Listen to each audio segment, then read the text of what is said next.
Por causa de um certo reino, estradas eu caminhei, buscando sem ter sossego. Meu querido irmão, minha querida irmã, uma alegria muito grande estar aqui falando com vocês, meus queridos catequistas. Vamos falar hoje um pouquinho sobre o Vaticano II, esse concílio que é tão importante no seio eclesial. Com isso, vamos pedir a luz de nosso Senhor Jesus Cristo para que nos ilumine nas nossas reflexões. Em nome do Pai, do Filho e do Espírito Santo. Amém. Pai nosso que estais no céu, santificado seja o vosso nome, venha o vosso reino, seja feita a vossa vontade, assim na terra como no céu. O pão nosso de cada dia nos dai hoje, e perdoai as nossas ofensas, assim como nós perdoamos aqueles que nos têm ofendido. E não nos deixeis cair em tentação, mas livrai-nos do mal. Amém. São João Paulo II, rogai por nós. Em nome do Pai, do Filho e do Espírito Santo. Amém. Meu querido irmão, minha querida irmã, hoje nós iremos refletir um pouquinho sobre o Vaticano II. Nós iremos dividir em 3 partes: pré-Vaticano II, ou Vaticano II em si, e o pós-Vaticano II. Iniciemos com o pré-Vaticano II, que vai se dar na formação e na elaboração do Vaticano I. O Vaticano I, que é convocado por Pio IX nos anos de 1860 a 1870, na qual é o primeiro concílio realizado no Vaticano. Tendo assim, aquele concílio, ele teve 2 documentos muito importantes aprovados, Pastor Aeternus e Dei Filius. Mas o documento mais importante daquele concílio é o Pastor Aeternus, na qual é proclamada a infalibilidade papal. Poder e jurisdição, o Papa tem primazia e jurisdição é infalível. Então, dentro disso tudo, o Papa é detetor e infalível em questão de fé e moral. E com isso, o Vaticano I é interrompido, tem que ser terminado devido à guerra. Porém, alguns historiadores acharam vários outros esquemas do Vaticano I, entre eles o esquema de Ecclesia Christi, que seria uma análise da Igreja. Após o Vaticano I, é ainda reafirmado aquela estrutura hierárquica do período da Reforma Gregoriana, na qual a Igreja é formada pelo Papa, bispos, padres e leigos, um modelo piramidal. É também defendida e reformada a apologética, na qual nós devemos ser detentores e defensores da fé. Esse momento entra-se em crise, porque nós saímos do século XIX, entramos no século XX, e várias questões da humanidade vêm à tona. Vamos fazer uma pequena contextualização de maneira rápida. Primeiramente, nós vamos ter 2 grandes guerras, a Primeira Guerra Mundial, depois a Segunda Guerra Mundial. Questões humanitárias vão acontecendo, questões de ações sociais também se tornam latentes, é colocada em choque a humanidade. Se a gente for analisar de maneira histórica, um ponto de choque são as bombas de Hiroshima e Nagasaki, nos finais da Segunda Guerra Mundial. Isso coloca em choque toda a humanidade e também vai colocar em choque a Igreja. Por que coloca em choque a Igreja? Porque a Igreja está totalmente adentrada ali, nessas questões. Um motivo, porque a Igreja vem trazendo uma carga hierárquica e burocrática durante 2 milênios. E vem trazendo de maneira muito forte. E com isso começa-se a pedir renovação dentro da Igreja. Renovação no pensamento, renovação dentro do seio eclesiástico, renovação no modo de celebrar, renovação no modo de estudo. Então, já começa-se a surgir debates e movimentos que vão antecipando esse Concílio Vaticano II. E vale a pena lembrar que esses movimentos vão ser de suma importância para a elaboração do Vaticano II. A apologética entra em crise e surgem esses movimentos. vamos ter vários movimentos e vamos elencar cada um deles aqui. O primeiro movimento é o movimento litúrgico, encabeçado pelo teólogo Romano Guardini, que visa a teologia e a liturgia juntos. Esse visar a teologia e a liturgia juntos é uma teologia litúrgica. Não é algo apenas de rubricas as nossas celebrações, mas que as nossas celebrações sejam algo de teologia e liturgia, algo mistério. Celebrar o sacramento e viver esse sacramento mistério. E de maneira que nós possamos também aprofundar no estudo litúrgico e percebermos que atrás de todas aquelas palavras que nós celebramos, tenha algo teológico, algo mistério que possa ser analisado pela alcunha da nossa fé. E com isso, nós vamos ter também, dentro desse movimento litúrgico, o pedido para que nós possamos rezar nas línguas vernáculas. Lembrando que a igreja se rezava em latim e se mantinha essa tradição. Mas era esse pedido, então, que nós façamos uma reforma na liturgia, que nós possamos rezar de frente para o povo, que possamos rezar na língua vernácula, não na língua latina. E com isso começa esse movimento, já nos meados ali da década de 30, 40, já no século XX. E um outro movimento também que vai ser determinante para o nosso Vaticano II é o movimento de retorno às fontes, que é um movimento feito pela escola francesa, de grandes teólogos. Aqui vale relembrar alguns nomes: Henrique de Lubac, Danielou, Chenu, Congar. Dos alemães nós possamos lembrar aqui o Rahner, o suíço Balthasar, que também entra nessa linha, que é o retorno aos escritos dos Santos Padres e também ao retorno às Sagradas Escrituras. E deste modo colocar tanto a Sagrada Escritura quanto os Santos Padres à disposição dos estudos. Então essa escola francesa, principalmente com Danielou, Henrique de Lubac, Chenu, Congar, eles vão fazer as traduções dos Santos Padres e as traduções das Sagradas Escrituras para que possam ser estudados e analisados. Dentro da Sagrada Escritura, o método histórico crítico é o mais usado para ser analisados os textos bíblicos. E logo em seguida também vem outro movimento, que é o movimento ecumênico. É um diálogo do cristianismo com outras religiões. O cristianismo tendo essa ligação de compreender a outra religião, outras religiões, e as outras religiões compreender o cristianismo. E temos um grande teólogo que irá encabeçar esse movimento, que é Yves Congar, teólogo francês dominicano, que também vai encadear um outro movimento, que é o movimento laical. Esse, sem sombra de dúvidas, é o movimento mais forte dentro da igreja naquele período.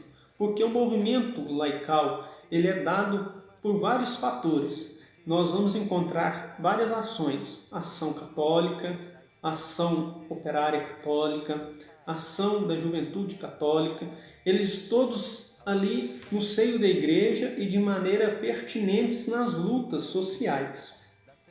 Lembrando que naqueles períodos, depois acontece a Segunda Guerra, há uma mudança de época. Essa mudança de época é que todos são chamados a cuidar de si, ter responsabilidades pelos seus próprios atos e também o sonho de um mundo mais justo, igual, e isso influencia muito os movimentos sociais, principalmente os movimentos sociais de ação católica. Então, os católicos em ação. E dentro desse ponto, Congar vem propor esse movimento laical dentro da igreja. O leigo pode ser protagonista dentro da igreja. E com isso vem o último movimento, que é o movimento da teologia das realidades terrenas, encabeçado pelo teólogo Chenu, irá ter uma influência no pensamento das valorizações das coisas terrenas, analisado de certo ponto da história, a história terrena. E com isso, esses movimentos começam a ser fontes borbulhantes para o nosso Vaticano II. Dentro desse período frutuoso do pensamento teológico, ainda irá ocorrer uma série de perseguições a tais teólogos, devido ao avanço de seu pensamento dentro do pontificado de Pio XII. Vale lembrar que todo esse período de movimentos acontece no pontificado de Pio XII, o grande Papa, e Pio XII, de um certo ponto, de uma certa maneira, não enxerga com bons olhos esse avanço no pensamento teológico. E esse avanço vai gerar um certo atrito entre Pio XII e tais teólogos. Vale lembrar aqui, alguns deles são advertidos pela Igreja, entre eles Chenu, é advertido e sofre um período de exílio muito grande, na qual ele larga de lecionar, e Chenu ainda relata que ele era reitor do convento, quando vem a sua carta chamada de atenção pelo seu livro que ele escreveu. Ele então entrega o convento e pede-se um tempo para suas reflexões pessoais. Então o Papa Pio XII tem esse certo atrito com os tais teólogos e não consegue enxergar com bons olhos esses movimentos e esse avanço no pensamento teológico. Ainda vale lembrar que todos esses movimentos é devido a um retorno à neoescolástica. Então todos eles bebem das fontes de Tomás de Aquino. E depois de beber das fontes tomistas, eles vão aprofundando o seu pensamento. Mas com isso, para nós chegarmos aonde nós queremos do nosso Vaticano II, é importante entender que esses movimentos serão os movimentos que irá levar todas as discussões para o Vaticano II. E o que acontece?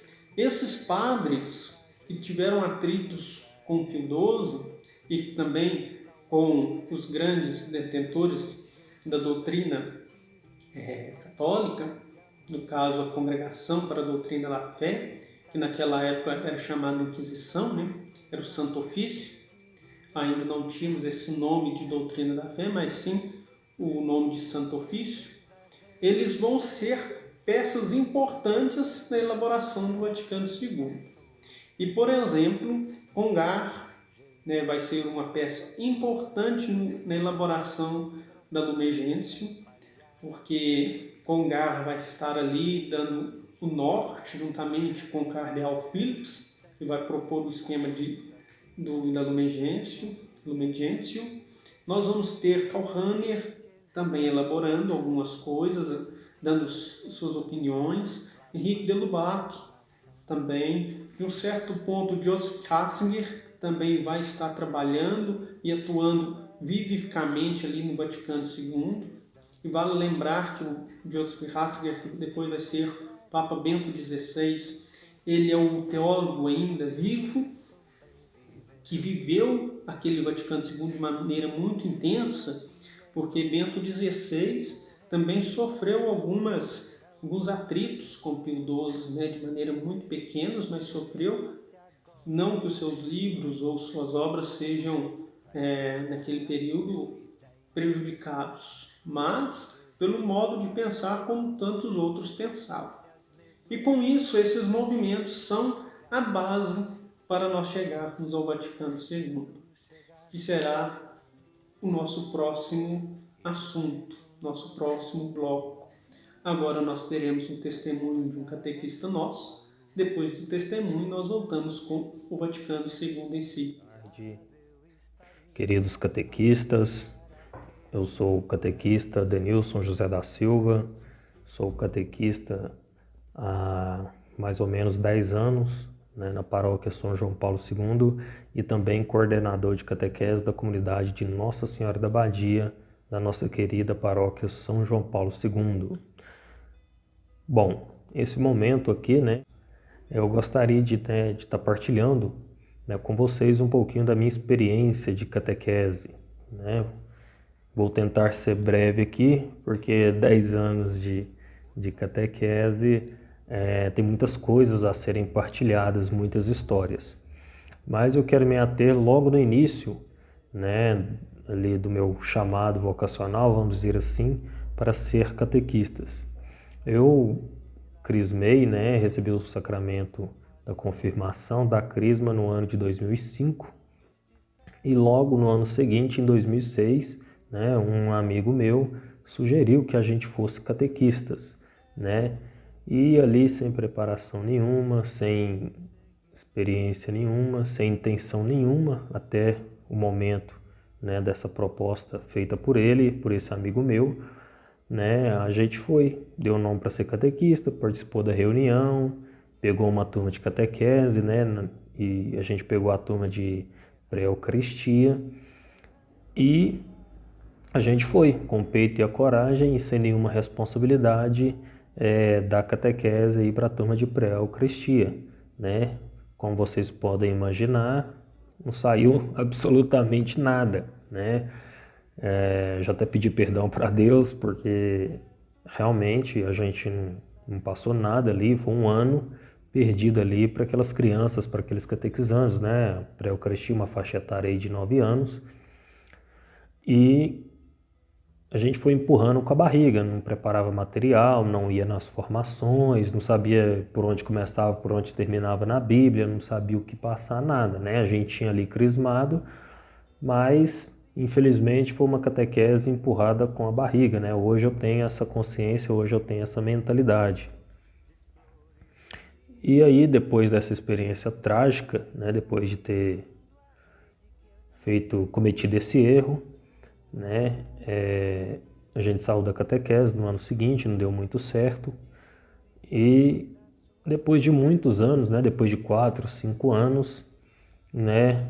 Deus resolveu fazer esse chamado para mim novamente, né? Talvez lá atrás Deus realmente tinha esse propósito para mim, mas talvez eu ainda não estava preparado. Então ali em 2010, por aí, meados de 2010, eu, na comunidade onde eu participo hoje, que é a comunidade Nossa Senhora da Badia, né, comecei a participar lá com mais frequência, né, porque minha namorada participava naquela comunidade e eu comecei ali a participar mais naquela comunidade também, né, me ingressar mais naquela comunidade e recebi o chamado novamente para estar entrando para a catequese. Eu ficava meio que correndo, né? Mas Deus tinha esse propósito na minha vida e um dia orando, né? Pedindo a Deus para que Ele pudesse me dar discernimento para mim saber tomar as decisões corretas, eu acabei, né, aceitando o convite da catequese. E eu comecei ali na catequese novamente, mas dessa vez de uma outra forma, com uma outra mentalidade, com uma outra responsabilidade. Eu comecei a me engajar mais na catequese, a procurar saber como funciona a catequese, né? Comecei a participar das formações, a ler um pouco mais a Bíblia, os livros, a preparar os materiais, né?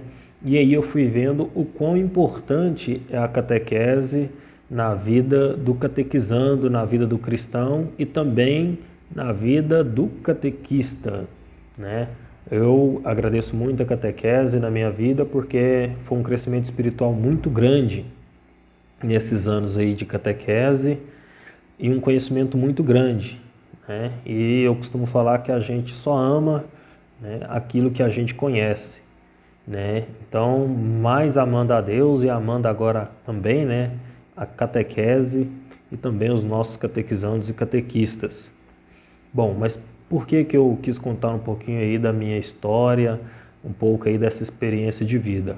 Porque, como vocês vão assistir, logo a seguir a gente vai ter uma formação aí sobre os concílios da igreja, que vai ser direcionado, né, pelo nosso seminarista João Carlos. O fato é, eu naquela época, quando eu iniciei, não tinha conhecimento nenhum, não tinha base nenhuma. Então, dei uma catequese de qualquer jeito, né? Infelizmente foi um ano perdido ali para aqueles catequizandos, né? Foi ali uma base mal formada de cristãos, né, que eu acabei fazendo, né? Então, é importante que nós sempre estejamos dispostos a entender, a aprender mais, a adquirir mais conhecimento sobre a igreja, né, sobre seus concílios, sobre seus dogmas, né, sobre a catequese, sobre o direcionamento da catequese, sobre o método catequético, né, para que a gente possa estar fazendo um bom alicerce, né? Eu costumo falar que a catequese é o alicerce, né, a base de um bom cristão, de cristãos fiéis, de fato, da igreja, né? Se a gente for conversar com um pedreiro e perguntar a ele o que é importante numa casa, ele vai dizer, olha, tudo é importante, mas uma boa casa começa por um bom alicerce. E assim também, pegando esse exemplo, é a catequese. Um bom alicerce, nós vamos ter bons cristãos na nossa igreja. Agora, como que a gente pode fazer esse alicerce firme, forte, né, e que vá servir de base para os nossos cristãos, para os nossos catequizandos? Adquirindo conhecimento, com conhecimento, né? Então, quanto mais eu sei, mais eu tenho para ensinar. Se eu sou um copo de água cheio, eu mato a sede de alguém. Se eu sou um copo de água vazio, eu não mato a sede de ninguém. Então, né, eu desejo a vocês uma boa formação, que vocês possam estar atentos a cada palavra que vai ser dita aí pelo João Carlos, né, que o Espírito Santo, que Deus possa estar com cada um de vocês e também com o nosso seminarista João Carlos, que vai estar falando sobre os concílios, né, da Igreja Católica, que são 21, né? São 21 concílios, o último, o Concílio Vaticano II. E o que são os concílios? O João Carlos vai aprofundar um pouco mais, mas eu adianto que são grandes reuniões, né, feitas pela Igreja, com o Papa e com seus líderes, né, da Igreja, que estão à frente junto com o Papa, para decidir, né, coisas relacionadas aos dogmas e pastorais da Igreja. E logo a catequese é uma pastoral. Então tem muita coisa importante ali nesses concílios, né, de direcionamento sobre a catequese, que vai de fato transformar, né, a forma com que a gente enxerga a catequese e a forma com que a gente está lidando com a catequese. Então, estendo aqui meu abraço a todos que estão nos acompanhando, boa formação e que Deus os abençoe e que vocês continuem perseverantes nesse caminho da catequese. Amém. Pois bem, meu irmão, depois de nós compreendermos de maneira rápida esse pré-Vaticano II, que antecede o Vaticano II, são esses movimentos, são essas formas que esses movimentos vinham, esses empenhos desses teólogos, nós chegamos então ao Vaticano II. O Vaticano II é convocado pelo Papa João XXIII no ano de 1959. Ele anuncia então uma tríplice intenção de reunir um sínodo da Diocese de Roma, de reformar o direito canônico e reunir a Igreja Universal para um concílio. Então, João XXIII, vale aqui a pena lembrar, João XXIII era um papa já de 80 anos. Ele assumiu o papado após a morte de Pio XII e tinha um jeito totalmente humano de ser. João XXIII, desde o início, ele ansiava por algo a mais na igreja, ansiava por uma renovação eclesial. E com isso, o nosso Papa João XXIII, ao rezar, ao pensar, ao meditar, ele percebe que deveria haver um concílio.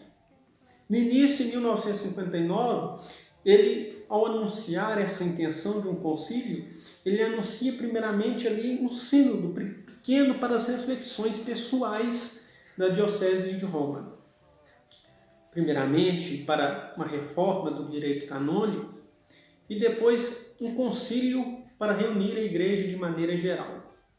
Então, em 59, quando ele anuncia que nós iremos ter um concílio, pega vários bispos e vários cardeais de surpresa. E João XXIII ele vai colocar, um certo ponto, um adornamento dentro da igreja. uma palavra que ele usa que precisa ser descrita, um adornamento, que entre ventos novos para dentro da igreja. E como que ele vai? João 23 atribui esses objetivos bem amplos. Esse adornamento, a igreja, o apostolado, em um mundo de plena transformação e um retorno à unidade dos cristãos. Um Papa parece planejar por prazos muito curtos, um pouco com parousia para os primeiros cristãos. Então ele olhava, a igreja tem que reunir-se, unir-se e viver-se a igreja, como se fosse os últimos tempos. Essa espera no Senhor. E quando ele anuncia, ele ainda é muito ousado ao dizer: é preciso sacudir a poeira imperial do seio da igreja. Essa poeira imperial que o Papa João 23 coloca é que às vezes a igreja ficou muito jurídica e burocrática e pouco mistérica. Então João 23 ele coloca uma nova postura e um novo pensamento de reflexão para dentro da igreja.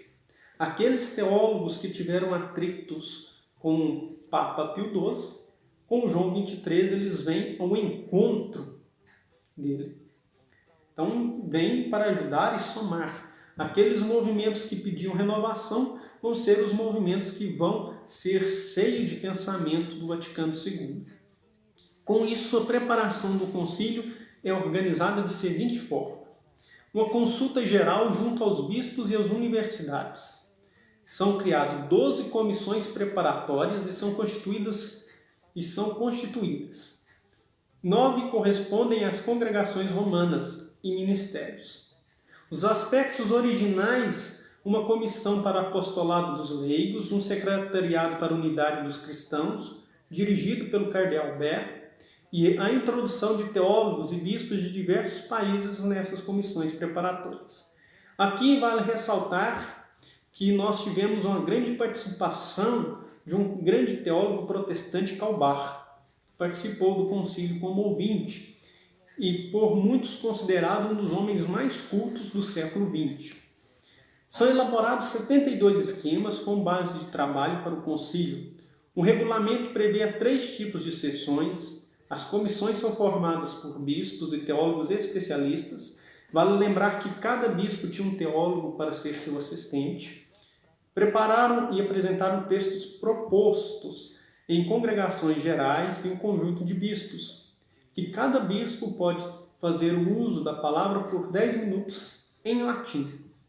E as congregações públicas presididas pelo Papa aprovaram definitivamente os textos. Aqui vale ressaltar por que cada bispo deve falar 10 minutos em latim. Por ser um concílio ecumênico e com várias pessoas de outras línguas, acharam-se melhor, então, a língua latina, na qual todos tinham conhecimento. Então, o Concílio Vaticano II, já todo preparado, ele irá ter a sua primeira sessão no outono de 1962, na qual é reunido 2.800 padres convidados, bispos e superiores de ordens masculinas. 2.400 se encontram presentes. Primeira Assembleia Católica verdadeiramente mundial, porque todos os continentes estavam ali presentes e representados. A inovação espetacular foi o convite, por desejo de João 23, de observadores de outras confissões cristãs, ortodoxos, anglicanos, velhos católicos, protestantes. Seu número eram de 31 participantes no início, passou para 93 no final. Nas sessões seguintes houve igualmente 36 ouvintes leigos, entre os quais 7 eram mulheres. Então a gente percebe que desde o início do Vaticano II, ele foi se abrindo, foi se expandindo no seio da igreja. Foi só crescendo. E isso de maneira que o Papa João XXIII queria ser de ornamento, então vamos ser um concílio verdadeiramente ecumênico, no qual se participa ortodoxos, anglicanos, velhos católicos, protestantes. Aqui, como nós já lembramos, a figura de Calbar, um grande teólogo protestante. Duas tendências se esboçam dentro do Vaticano II. Uma, a maioria preocupada no âmbito das perspectivas de João XXIII, com a adaptação da Igreja ao mundo e com diálogo ecumênico, e com mergulhos nas Sagradas Escrituras. Essa era a maior tendência naquele período. Por quê? Porque nós já temos aqui essa tendência de uma igreja no âmbito de adaptação no mundo de um diálogo. Que nós vimos de uma igreja totalmente fechada, de um certo ponto fechada em si, e aqui vale lembrar o gesto de adornamento, quando nós falamos, quem tiver a oportunidade de depois ver o filme de João 23, quando João 23 convoca o concílio em seu filme, mostra que ele abre as janelas do Vaticano. Então, esse diálogo ecumênico e esse retorno, esse mergulho às Sagradas Escrituras é abrir as janelas da igreja e adentrar um espírito novo dentro da igreja. E a minoria tinha uma outra tendência, que era frequentemente formada pelos membros de Cúria Romana e por bispos de países de cristandade, como Itália, Espanha, entre outros países, mais preocupada com a estabilidade da igreja e com salvaguarda do depósito da fé.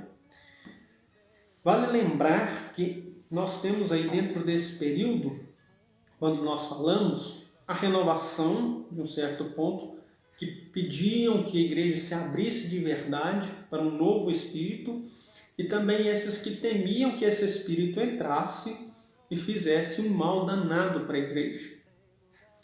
Com isso, vale lembrar aqui um cardeal Lefebvre, que depois vai se desligar, depois do Vaticano II, desliga-se do seio da igreja por não aceitar o Vaticano II e suas renovações, seus documentos. Então, o cardeal Lefebvre, depois disso, ele larga o seio da igreja e também a igreja, de uma certa maneira, faz não uma excomunhão, mas sim um certo chamada de atenção, e ele mesmo depois se desliga, por não aceitar o Vaticano II em sua essência, não aceitar a renovação.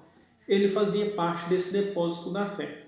Mas depois do desenrolar do concílio, os cardeais vão percebendo, esses de Cúria Romana, alguns, que era preciso haver esse concílio. Negociar entre essas duas tendências, tal coisa permite algumas vezes uma melhor formulação, mas conduz também à insipidez de certos textos. É preciso lembrar que este aqui, que é a Lumen Gentium, que é um dos principais documentos do Vaticano II, ele vem de encontro e essa insipidez. É o documento que mais deu trabalho na aprovação. Foram propostos 2 esquemas para a Lumen Gentium. A Lumen Gentium teve o esquema de Sebastian Tromp, que era um teólogo, amigo de Pio XII, e o esquema do cardeal Philips, que foi o esquema aprovado. E com isso, vários textos foram elaborados, vários termos foram elaborados dentro da Lumen Gentium para que ela seja aprovada. Por quê? A Lumen Gentium é o documento de suma importância dentro do Vaticano II. O documento mais importante pela renovação da igreja. Na Lumen Gentium nós compreendemos por que a igreja tinha que ter o Vaticano II. A Lumen Gentium propõe a igreja como sacramento universal da salvação e porta visível da entrada da igreja através do batismo. E propõe que nós todos somos chamados a ser filhos de Deus. E, acima de tudo, somos povo de Deus. É uma igreja que nos acolhe. Dentro desse esquema da Lumen Gentium, nós percebemos a seguinte questão. A igreja ela é uma igreja mistérica e, ao mesmo tempo, uma igreja visível. Por isso que foi o documento que mais deu trabalho na sua elaboração e também na sua aprovação. As pessoas compreenderam que jamais chegariam ao final esses 72 esquemas, por ser vários esquemas. Então, os teólogos decidiram, então, reduzi-los para 20 esquemas. No fim da primeira sessão, nós temos, então, a morte de João 23, que se ocorre no dia 3 de junho de 1963, e no dia 21 de junho é eleito Papa o cardeal Montini, que assume o nome de Paulo VI e decide imediatamente dar prosseguimento ao concílio. Vale lembrar que o cardeal Montini era um dos participantes assíduos do concílio e também um dos que pediam renovação dentro das questões eclesiais. Então, quando o cardeal Montini é eleito, ele é eleito para dar uma continuidade e, de uma certa maneira também, ele é eleito para dar um seguimento ao concílio.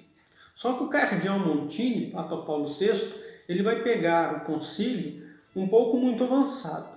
Algumas ideias muito progressistas e que talvez não iam de encontro com o magistério. Então o cardeal Montini reúne com os bispos, reúne com os teólogos e começa a colocar de maneira mais sublime e também mais amorosa, e afetuosa, certos limites, até onde a igreja poderia refletir e refletir depois também do concílio. Com isso, é elaborada a segunda sessão no outono de 1963, na qual é discutida a colegialidade dos bispos, o ecumenismo, a liberdade religiosa e também é promulgada a primeira Constituição dogmática, a Sacrosanto Concílio sobre a liturgia e o decreto intermitrífica sobre as comunicações sociais. Sendo assim, nós aprovarmos a Sacrosanto Concílio, que é sobre a liturgia, como que se deve rezar a liturgia e viver a liturgia, já começam então a dar luzes no segmento. Aqui nós vemos, nessa aprovação do Sacrosanto Concílio, a influência do movimento litúrgico dentro da igreja. Na terceira sessão de outono de 1964, vários textos são votados e promulgados. O texto mais importante a ser votado e promulgado é o decreto da Constituição Dogmática Lumen Gentium, na qual nós percebemos a influência clara dos teólogos que defendiam a volta às fontes, e dentro deles a influência também do grande Yves Congar. Também Yves Congar vai contribuir nos decretos de ecumenismo e de igrejas orientais. O concílio propõe a constituição de sínodo episcopal que o Papa consultará periodicamente. Esses sínodos são sínodos que nos ajudam a elaborar sempre a igreja, na qual o Papa, juntamente com os bispos sinodais daquela região, vai discutir assuntos pertinentes para aquela região. O exemplo de um sínodo que nós vivemos há pouco tempo é o sínodo da Amazônia. E por último, a sessão, que é a quarta sessão, que é a sessão de setembro a dezembro de 1965, na qual vai desembocar o voto e promulgação de todos os textos discutidos anteriormente. No dia 4 de dezembro, numa celebração em comum, primeira do tipo para um Papa, o concílio se despede dos observadores não católicos. E no dia 7 de dezembro, em São Pedro, na Basílica de São Pedro, Papa Paulo VI e o Patriarca de Atenágoras suspendem as excomunhões mútuas pronunciadas em 1054 entre Roma e Constantinopla. Esse gesto constitui uma etapa importante no caminho da unidade da Igreja. E no dia 8 de dezembro de 1965, ocorre o encerramento solene do Concílio Vaticano II. Então, de certa maneira, para a gente amarrar o Concílio Vaticano II, é um período de 1962 até 1965, e com isso nós vamos ter vários momentos. E vamos passar aqui de maneira esquemática o desenrolar. Esse desenrolar do concílio aconteceu em sessões, períodos nas quais os concílios se reúnem. As congregações gerais que formaram o concílio foram assembleias diárias de um concílio, que houve 168 padres, observadores e ouvintes. São congregações públicas, as assembleias solenes abertas a todos, abertura e promulgação.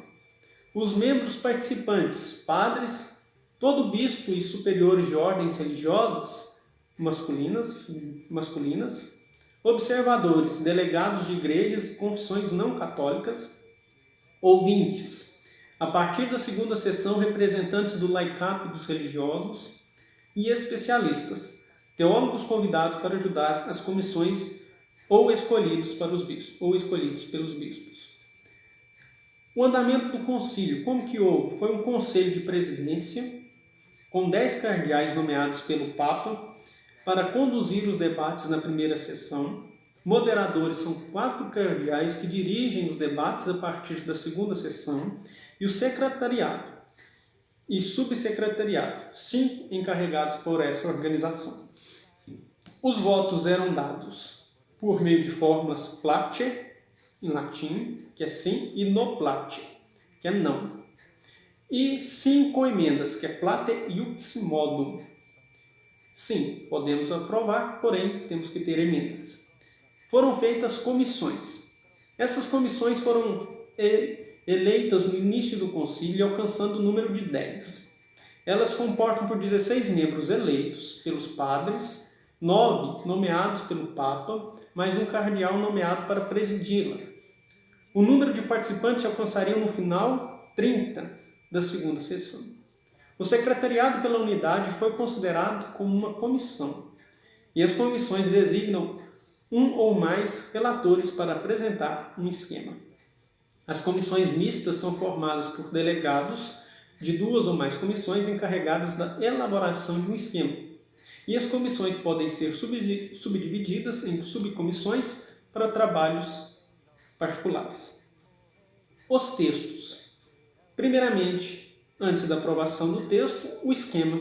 Todo o texto é em discussão enquanto não tiver sido esquematizado e definitivamente dotado, não pode ser escrito. Depois de todo o texto ser esquematizado e também dotado das suas devidos votos e também dos seus devidos recomendações, ele é constituído. E aí nós temos as 4 principais constituições do Vaticano II. E são liturgia, nós temos Sacrosanto Concílio, a revelação, que nós temos a Dei Verbum, da Igreja, que é a Lumen Gentium, e a Igreja e o Mundo hoje, que é Gaudium et Spes. Depois nós vamos ter os decretos, que são textos que aparecem como aplicações dos princípios apresentados pelas constituições, e nós vamos ter o decreto do ecumenismo, igrejas católicas orientais, meios de comunicação social, responsabilidade dos bispos, a formação dos padres, ministérios da vida dos padres, adaptação e renovação da vida religiosa, apostolado dos leigos, atividade missionária da igreja. E por último, as declarações, que são princípios de linhas de conduta que expressam o pensamento da igreja, relação da igreja com as religiões não cristãs, liberdade religiosa e educação religiosa.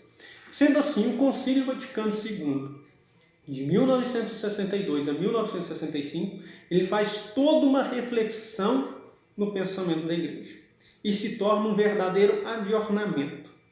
E de uma certa maneira, o Concílio Vaticano II se torna esse marco histórico no seio da igreja. Por quê? Porque quando se propõe o concílio, se propõe esse concílio para refletir a igreja. E se refletiu. E percebemos muito bem que durante esses anos de reflexão foram anos frutuosos e de ação viva do Espírito Santo. Agora nós iremos ter um testemunho de um catequista nosso e depois nós voltamos para concluir o pós-Vaticano II e compreender melhor o que foi esse pós-Vaticano II. Então, logo após o testemunho do nosso catequista, nós iremos terminar essas nossas reflexões sobre o Vaticano II. Meu nome é Márcia Cristina, sou catequista na comunidade Nossa Senhora da Piedade, na paróquia São João Paulo II. Vim falar um pouquinho sobre a importância do catequista estar em constante formação. É essencial a formação na vida do catequista. na caminhada diária do catequista, né? Nós catequistas somos educadores na fé. A fé é um dom gratuito de Deus. Sim, mas a fé também precisa de ser cultivada. Ela precisa de ser cuidada para ela desenvolver cada dia mais e mais. E nós, como catequistas, também precisamos, cultivar essa fé. E a gente precisa estar buscando, sempre aperfeiçoar a nossa missão de ser catequista. Porque o catequista, ele vai de encontro ao catequizando. É uma responsabilidade muito linda e muito importante, Porque nós temos o dever, nós temos o papel na vida do catequizando de estar mostrando para ele as belezas de Jesus Cristo, O amor infinito de Deus por nós. Ninguém nos amou mais, que Jesus Cristo. Então, catequizando, a gente precisa de estar sempre cultivando nele também essa fé. Nós somos anunciadores da palavra de Deus. E para anunciar essa palavra, precisamos conhecer, precisamos estudar, Precisamos conhecer os documentos da igreja, precisamos nos formar. E como fazer isso? Através dos estudos, Não somente os que a nossa comunidade sempre tem pessoas engajadas, a estar nos formando, mas também individualmente nós precisamos diariamente estar estudando a palavra, estar pesquisando e preparando, para que possamos testemunhar a nossa fé diante dos nossos caminhos. Querido irmão, minha querida irmã, nós voltamos para o nosso último momento de reflexão pós-Vaticano II, análise do Vaticano II depois dos seus decretos e dos seus textos aprovados. Primeiramente, as instituições previstas pelo textos do Vaticano II são implantadas rapidamente nos anos subsequentes. As conferências episcopais, um dos sinais de colegialidade, se constitui em todos os países. Frequentemente, com muitas das dificuldades, os conselhos presbiterais são implantados nas dioceses. Religiosas reatualizam as suas constituições, vindo que foi aprovado no Vaticano II um decreto sobre a renovação e adaptação da vida religiosa. A Constituição sobre a liturgia de um ponto de partida para uma reforma litúrgica, baseada na Sacrosanto Concílio, a liturgia possa fazer parte e usar-se da língua vernácula, a possibilidade da comunhão sobre duas espécies, a revalorização da liturgia da palavra e a concelebração. Em 1967, a liturgia pode ser inteiramente celebrada na língua vernácula. Aqui vale lembrar, quando nós falamos a comunhão sobre duas espécies, algumas pessoas fazem interpretações errôneas, falando que o Vaticano II aboliu essa comunhão sobre duas espécies, ou deixou de ter a comunhão sobre as duas espécies. Hora nenhuma o Vaticano aboliu essa comunhão sobre duas espécies, ele revalorizou a comunhão sobre duas espécies. Vale lembrar que nós tivemos uma mudança de época, porque hoje não é tão viável você fazer distribuição eucarística sobre as duas espécies devido à quantidade de pessoas que participam das celebrações. Porém, pode ser feito normalmente e até é bonito quando é feito. Então, é valorização dessa comunhão sobre duas espécies. Com isso, a Igreja parece ter recuperado uma dimensão mundial ao tornar-se parte ativa dos grandes problemas do mundo. Entrando nas agitações de maio de 1968 surgidas nas universidades e prolongam-se também pelas fábricas para atingir finalmente conjunto da sociedade entra em crise. Aí incluída a Igreja. A Igreja tem que dar essa resposta às crises da sociedade. As instituições eclesiásticas são questionadas e os cristãos fazem uso da palavra da Igreja, das igrejas. E esse fazer uso nós já percebemos então a participação dos leigos na vida ativa do seio da Igreja após o Vaticano II. Vale lembrar que essas agitações, esses momentos de crises, a Igreja sempre se faz muito presente ali. Com isso, ainda em julho de 1968, o Papa Paulo VI publica-se a encíclica Humanae Vitae, e ela não é muito bem vista pelos bispos e pelos cardeais, porque a Humanae Vitae rejeita qualquer método não natural de contracepção. A encíclica é mal recebida, então, não somente pelos não católicos, mas também por muitos católicos dos países desenvolvidos, e acolhida melhor pelo terceiro mundo, entre aspas, né? Vários veem a encíclica o exercício do não, colegiado da autoridade não na igreja. Todos os temas delicados, controle de natalidade, pastoral dos divorciados, celibato dos padres, foram subtraídos das discussões do concílio e do exercício da colegialidade. Nesse ponto, censura-se no documento o fato de não partir de um ponto de vista da pessoa, mas de um ponto de vista biológico. A ideia da natureza do fundamento da posição pontifical parece ambígua, e a consequência de muitos católicos não se sentem ligados pela encíclica. Então a encíclica Humanae Vitae vai causar várias discussões e de um certo ponto vai causar também algumas situações complexas no seio da igreja. Muito mal interpretada, às vezes por bispos, e também muito mal compreendidas por alguns que aceitaram ela de bom grado. Então, o Humanae Vitae se torna, na verdade, uma faca de dois gumes, porque para quem quiser fazer uma leitura de maneira extremista, é fácil, para quem também quiser fazer de uma maneira extremista positiva, também é fácil. O certo é que a Humanae Vitae é uma encíclica na qual Paulo VI ele deixa de refletir sobre divórcio, celibato, sexualidade, para refletir, na verdade, o amor de uma família. E isso foi pouco entendido, porque quando Paulo VI escreve essa encíclica, Humanae Vitae, todos esperavam que Paulo VI escreveria uma encíclica sobre a abertura primordial da igreja para os não casados, né? Seria o casal de segunda união, e até mesmo também para o celibato dos padres e a vida religiosa. Mas então, Paulo VI ele escreve uma encíclica falando do amor como célula vital, né, de toda a família. E com isso, em agosto de 1968, Paulo VI visita a Colômbia e vai a Bogotá e Medellín, por ocasião da Assembleia do CELAM. E o Papa proclama: desenvolvimento é o nosso nome da paz.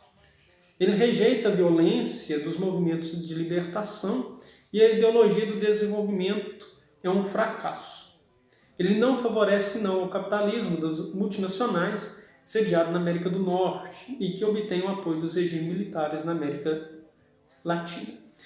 Vale lembrar que em 1968 nós temos um marco grandioso dentro do nosso continente latino-americano, que é a Conferência Episcopal de Medellín, na qual nós elaboramos um dos grandes documentos, que é o documento de Medellín, que faz a opção preferencial pelos pobres, na qual Paulo VI vem nos visitar e também proclamar esse desenvolvimento do nome da paz. Ao ele rejeitar essa violência dos movimentos de libertação, era devido que alguns países enfrentavam algumas guerrilhas e movimentos armados. Então ele pede esse desenvolvimento, essa libertação, e um certo ponto pela paz. Vale lembrar também que depois do Vaticano II, na América Latina, surge uma linha de pensamento teológico da libertação, na qual analisa a opção preferencial pelos pobres. Começada então com Gustavo Gutiérrez, um grande teólogo peruano, Gustavo Gutiérrez escreve o primeiro ensaio Teologia da Libertação, o livro na qual é publicado. E também na América, no nosso país, da América do Sul, nós temos Leonardo Boff, que também irá desenvolver vários ensaios sobre tal tema da teologia da libertação, alguns temas cristológicos, outros temas pertinentes ao continente, e de um certo ponto, um dos livros dele que gerou várias polêmicas da teologia da libertação é o livro de Carisma e Poder, uma análise eclesial, de modo assim, de unificação da igreja. Então, Leonardo Boff, no ano de 1985, ele é chamado pela Congregação da Doutrina da Fé, pelo Papa Bento XVI, na época cardeal Joseph Ratzinger, no qual ele foi aluno, para que se relatasse sobre tal escrito. Ele não quis se relatar e, naquele momento, o cardeal teve que tomar uma decisão não muito amigável, que é o silenciamento de um teólogo. Então, naquele momento em diante, Leonardo Boff não poderia escrever ou refletir algo sobre a doutrina cristã. Tendo em vista que dentro da nossa América Latina, o Vaticano II vai ter um impulso maior, devido a esse sínodo, Conferência Episcopal de Medellín, porque Medellín é um marco importante para a América Latina ao refletir a América Latina em si e a sua opção preferencial pelos pobres. Então surge-se esse movimento teológico da libertação em 1968, mas ganha força na década de 70, como um movimento de repensar a teologia ao nosso certo ponto cristão latino-americano. Os teólogos da teologia da libertação, que se baseavam-se no magistério da igreja, sempre foram muito bem vistos. E os teólogos da libertação, que usavam a chave marxista para suas interpretações, às vezes a igreja dava uma chamada de atenção de maneira carinhosa, lembrando que a igreja sempre é mãe e mestra, ela sempre nos mostra o caminho. Com isso, há uma deturpação quando nós falamos que do Concílio Vaticano II na América Latina surgiu-se grandes linhas libertadoras e a igreja latino-americana se desligou-se da igreja europeia. Isso é uma deturpação muito grande, porque aí a gente percebe a unidade no pensamento da igreja. Os teólogos que fizeram uma teologia firme, baseada no magistério da igreja, são teólogos que contribuíram para o Vaticano II e contribuem até hoje. E o Vaticano II contribuiu para que uma igreja seja mais viva na América Latina e viva através de nossas realidades. É preciso que renovar, sim, mas mudança não. Nós acreditamos em dias que se seguissem o concílio seria dias de sol. E temos, no entanto, as nuvens e as tempestades que são as trevas. Declara-se então Gustavo Gutierrez no ano de 1972. É preciso renovar, sim, mas mudanças demais não. Então nós percebemos que dentro da nossa realidade latino-americana, o concílio foi de total confiança e de total primordidade para que tomássemos questões fortes, né? Com isso, dentro da nossa realidade, o concílio teve uma influência muito grande. Porque quando nós sofremos de Medellín, nós caímos em 1979 em Puebla, que é outra conferência muito importante, na qual reafirma a opção preferencial pelos pobres. E em 79, ao reafirmar, nós reafirmamos também que a igreja está viva no nosso continente e pensante também. E também ligada em sintonia com a Igreja de Roma, com a Igreja Universal e unida ao Sumo Pontífice. O que nós percebemos do Concílio Vaticano II para a nossa realidade latino-americana? Percebemos uma aproximação do nosso povo, percebemos-se então o povo ligado a ele e percebemos-se também que a igreja se torna uma igreja mais viva, mais eficaz. É como se nós tivéssemos vivido na pele aquilo que o Papa João XXIII falou na convocação do concílio em 1959, que era preciso varrer a poeira imperial da igreja. Então, quando nós falamos isso, nós sentimos que a igreja da América Latina vivenciou vivamente os primeiros anos do concílio, né? E vem vivenciando. O significado especial do Concílio Vaticano II, ele vem de unir de maneira autêntica os conteúdos de essência de afirmações bíblicas, a igreja com um amplo leque de tradição interpretativa eclesial e de modo particular patrística, Consciente como concílio de reforma das condutas estreitas apologéticas, da eclesiologia pós-tridentina, dominante até a metade do nosso século XX, e os novos pontos de despertar teológico, espiritual do nosso século, tendo como exemplo os movimentos litúrgicos e bíblicos e retornos do universalismo da salvação dos santos padres gregos e latinos, do estabelecimento da Igreja com ambos os continentes. Entre outras coisas, assim, o Vaticano II tentou esboçar uma imagem de uma Igreja crível para toda a nossa época. Tendo em vista os esforços crescentes de reduzir e suprimir inteiramente novas acentuações, o Concílio Vaticano II o desenvolveu sistemático dos novos enfoques, os conciliares manteve a compreensão da Igreja numa atualidade específica e seu presente e futuro. As dificuldades do Vaticano II foram não oferecer uma imagem de uma Igreja sistemática unitária, mas pelo recurso de uma tradição bíblica e de uma Igreja antiga pela a consideração das suas exigências. Presentes na renovação da Igreja, ele não quis romper com maneira nenhuma com a tradição. Dos últimos 750 anos, da época de Inocêncio III, muito embora ele estivesse desde o Concílio de Trento, no século XVI, marcado pelo espírito contra-reforma, desde o Concílio Vaticano I do século XIX, pelo espírito do antimodernismo. O concílio tentou harmonizar o enfoque de muito diverso dessa eclesiologia, que pensava de maneira hierárquica, jurisdicional, uma igreja como sociedade perfeita, com uma compreensão de uma igreja orientada comunitária espiritual, tal como a tradição antiga, como de nossa época a igreja mistério, para uma igreja comum, social. Então o Vaticano II teve essa dificuldade de propor para nós, dentro de várias questões, em pouco tempo, o rompimento de uma igreja jurídica para uma igreja mistérica. E com isso o Vaticano II consegue hoje adentrar mais a essa igreja mistérica, a essa igreja comunhão. E como nós percebemos que nós estamos chegando nesses pontos? Nós percebemos através quando o protagonismo do leigo toma frente, quando nós percebemos que o protagonismo do leigo chega a ser um ponto forte de nossas comunidades. E de certo ponto também nós percebemos quando a igreja está viva no meio de cada um de nós. Nesse tempo de pandemia nós vivemos muito isso, uma igreja doméstica, uma igreja viva.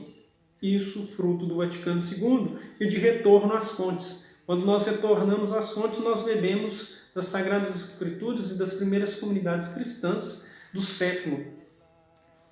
primeiros séculos, na qual se reuniam nas suas casas. E nisso, nesse tempo de pandemia, nós estamos vivendo isso, esse retorno proposto pelo Vaticano II, que é uma igreja comum, na qual nós temos a nossa igreja doméstica, na qual nós temos a nossa igreja templo físico e também a igreja presente, cada um de nós, pelo templo e obra do Espírito Santo, tendo em vista que nós somos membros do corpo de Cristo inseridos pelo batismo.